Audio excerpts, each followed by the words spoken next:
Good morning out there, out there. From in here, out here. Bivvy's nose, ah, she's down the floor, of all things. First slurp.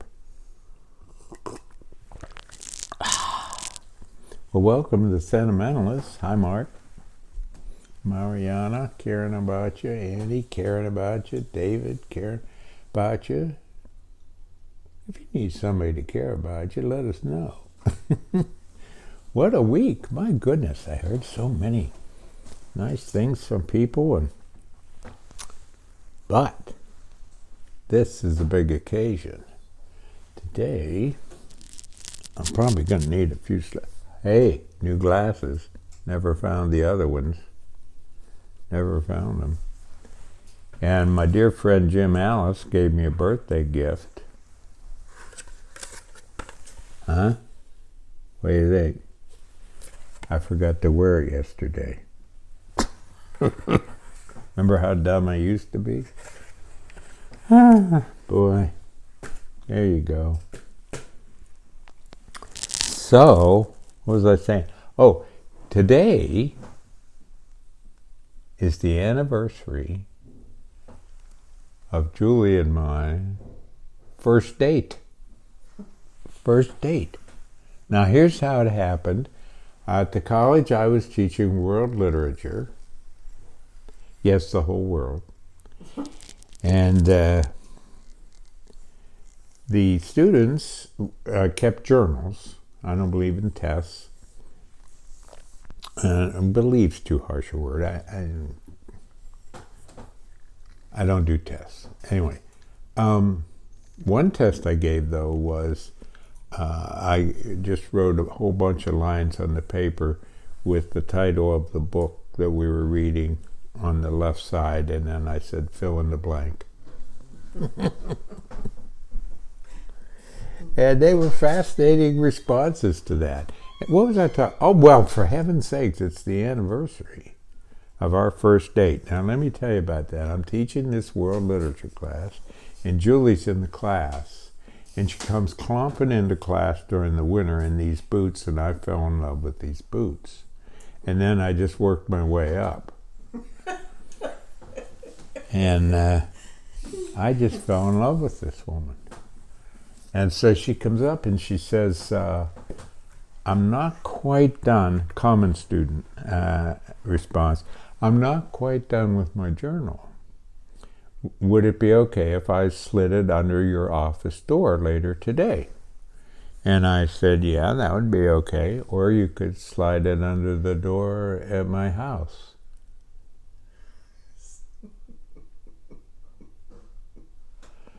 And we had our first date.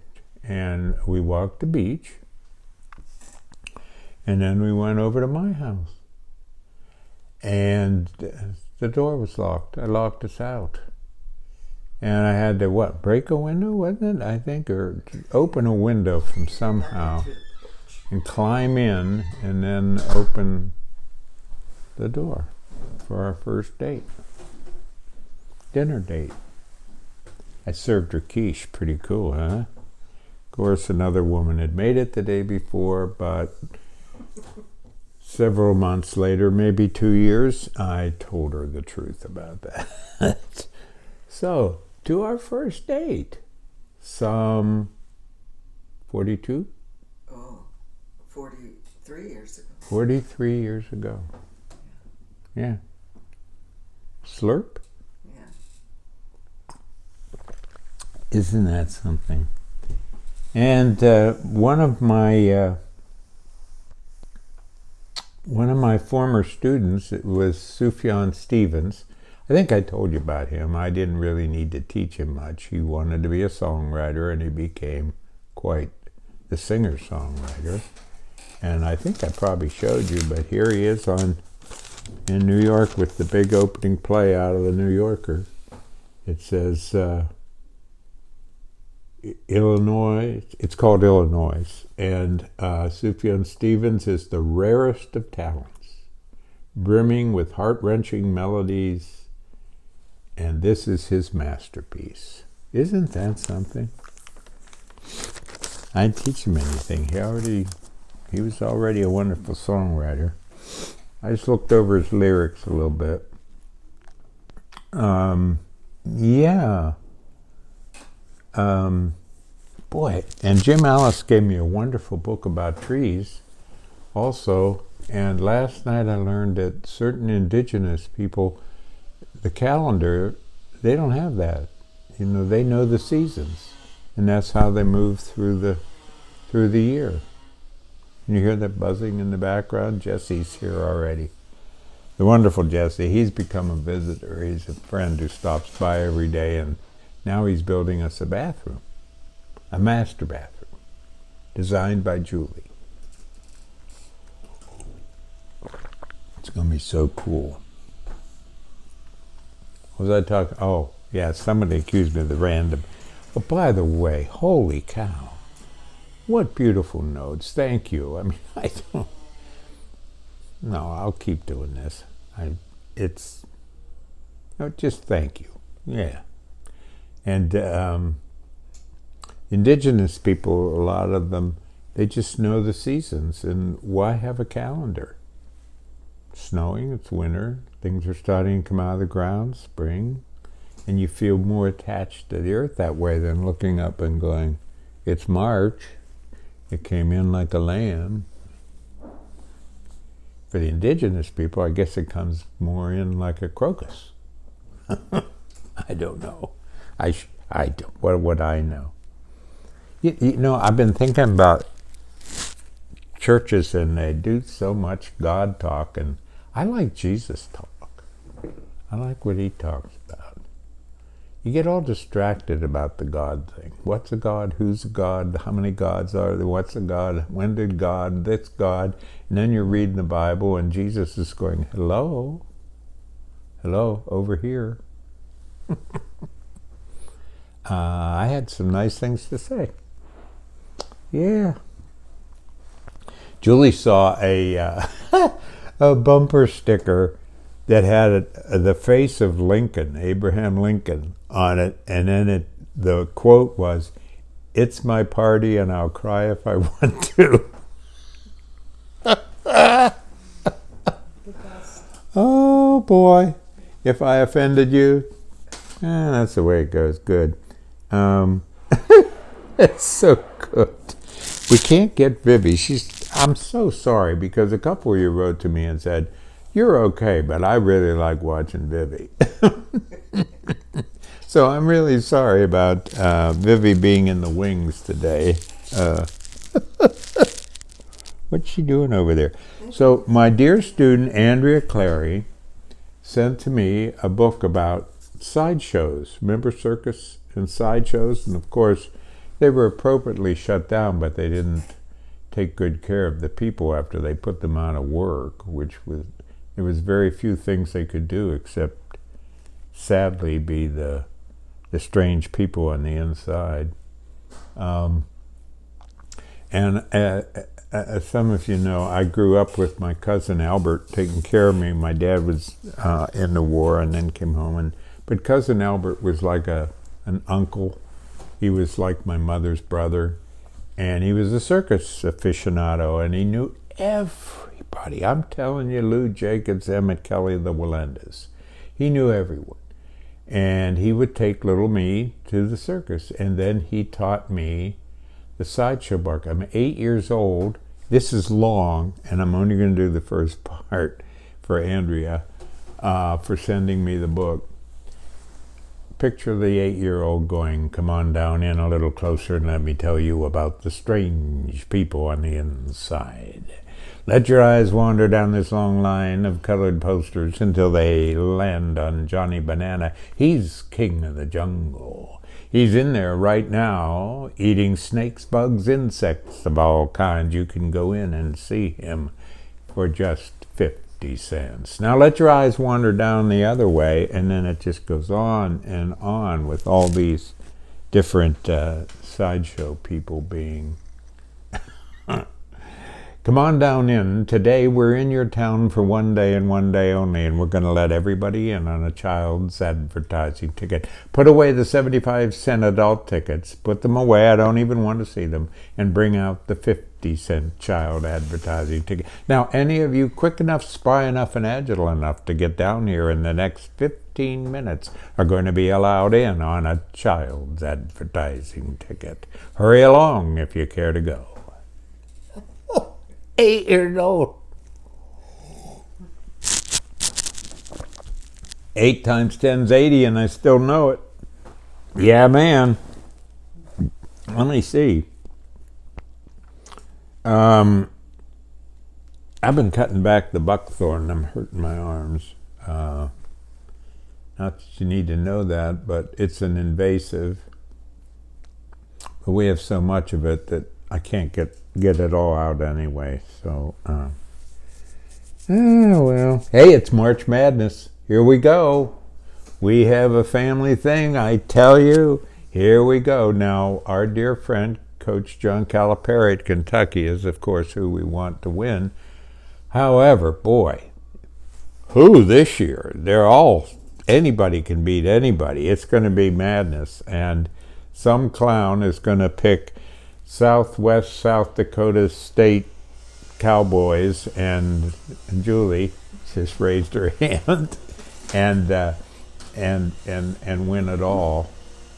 Now, Julie has a way of picking that I think is really smart. When there's two teams, she finds out where they're located, and decides which of those two places she'd rather live in, and she picks. And I, of course, study everything as the coach's son, and I've watched all season, and I know these teams black and white, and I come in last. Yeah, I come in last. But, one of the great things that my father insisted on, and when he was written up in Sports Illustrated, he and his team, the writer said to my mother, maybe I said this, it doesn't matter. My mother said, the guy said to my mother, your husband, your husband is this terrific coach, but he's not competitive. And my mother said, oh, he's competitive. He likes competition because each person is bringing out the best in the other. But he's going to retire because he thinks the game's become vindictive.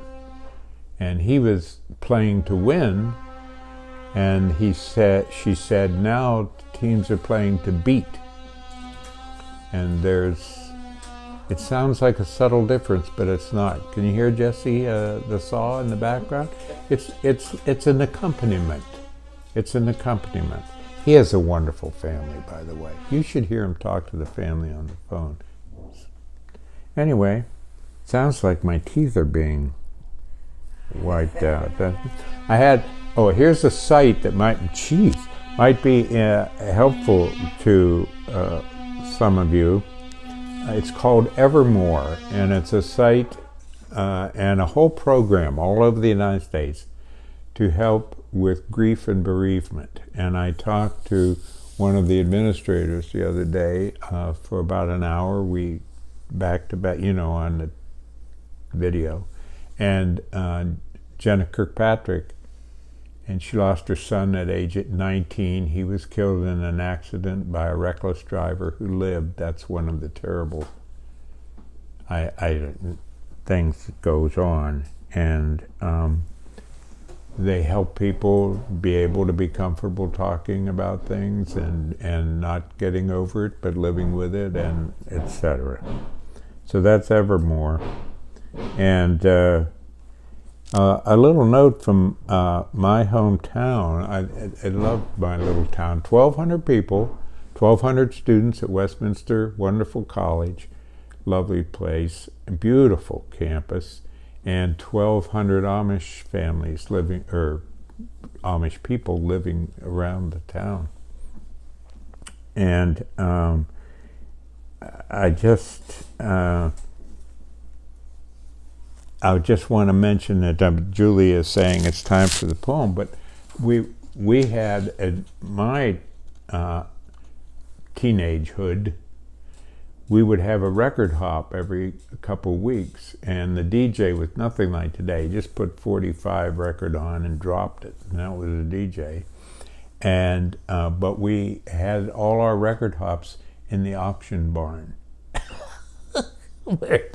So one day they're, hey, here's a cow you're gonna love, blah, blah, blah, blah, blah, blah, blah, in the auction barn, and then they'd clean it out, and all of us teenagers would come into the auction barn, and off we'd go. Time for a slurp and a poem, huh? This poem appeared. This was one of the sweetest things. It was a reply on a site for what's called the Reformed Journal, where they post an essay every day and then replies. And one person replied, maybe the best way to respond to this essay is to read Jack Riddle's poem, blah, blah, blah, blah, blah, blah. Wow. I mean, you never know. And it was just, ooh. Wow. Somebody remembered a poem from way back? It was one that was on the Writer's Almanac. So I'm going to read this poem to the accompaniment of Jesse's saw. Yeah. Oh, lightning storm last night. Horizontal lightning. Horizontal lightning. Wow. Did we watch and enjoy that? Whew. Boy. Vivi looked the other way. So anyways, thanks to Dan Meter. Here in the time between. Here in the time between snow and the bud of the rhododendron, we watch the robins look into the gray and narrow our view to the patches of wild grasses coming green. The pile of ashes in the fireplace, haphazard sticks on the paths and gardens, leaves tangled in the ivy and periwinkle lie in wait against our will. This drawing near of renewal, of stems and blossoms, the hesitant return of the anarchy of mud and seed, says, not yet, to the blood's crawl. When the deer along the stream look back at us, we know we have left them. We pull a blanket over us when we sleep. As if living in a prayer, we say Amen to the late arrival of red, the stun of green, the muted yellow at the end of every twig.